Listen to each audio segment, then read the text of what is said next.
Karibu sana. Naomba unitambulishe wewe ni nani na unatokea wapi? Kwa majina naitwa Burugu Charles Nhomi. Ndio. Natokea kata ya Mwalasi. Ndio. Sawa. Kuna baadhi ya maswali ambayo nitakuuliza mzee wangu kuhusu diwani wetu mtarajiwa. Asante. Naam. Unamwonaje kijana wetu?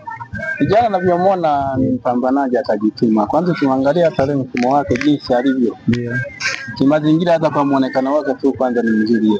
Okay. Kwamba atafanya kazi na atachapa kazi vizuri sana. Ndio. Na ni imani na mimi tutapambana sana ni kusudi kumpa support.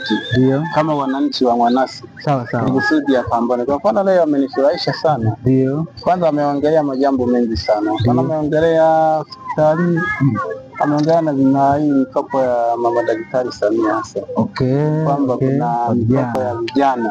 Ndio. Na hilo ameligusa kwa vijana, nimeona walipogusa tu ukiwemo na wewe. Nikiwemo na mimi. Na vijana wakafurahia sana, wakawa na shangwe sana. Ndio. Na ikaonekana muonekano wa hali ya juu kabisa kwamba na kweli atapambana na atapita. Ndio maana vijana wapo, lazima vijana watapita. Okay, sawa. Unatarajia nini kwa huyu kijana? Matarajio yangu matarajio yangu makubwa sana kwa vijana. Matarajio yangu yeye atakapokuja kupambana sana, sisi kama Wanasi tukipata ule ubora afadhali, yani ule ubora ambao alipokuta wenzao wameishia na yeye akaendeleza, itakuwa vyema sana. Ukiangalia kama hiyo miundombinu ya mabarabara, najua yeye atajituma sana kwa ajili ya mawasiliano huyo mheshimiwa mbunge. Najua watakuwa na mawasiliano kwa ajili ya kuendeleza miundombinu ya Mwanasi. Najua vijana atapambana na atajituma, sisi wana Mwanasi tutafurahia sana. Sawa.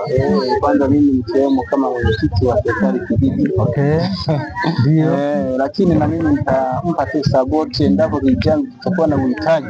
Lazima tutashirikiana naye. Sawa sawa. Lakini hata tunachoomba sisi kama wana Mwanasi atupambanie kwenye masuala ya mabarabara na zahanati, na vijana jaribu kuwapambania vizuri na wao wapate nini fursa ya mkopo. Ndio.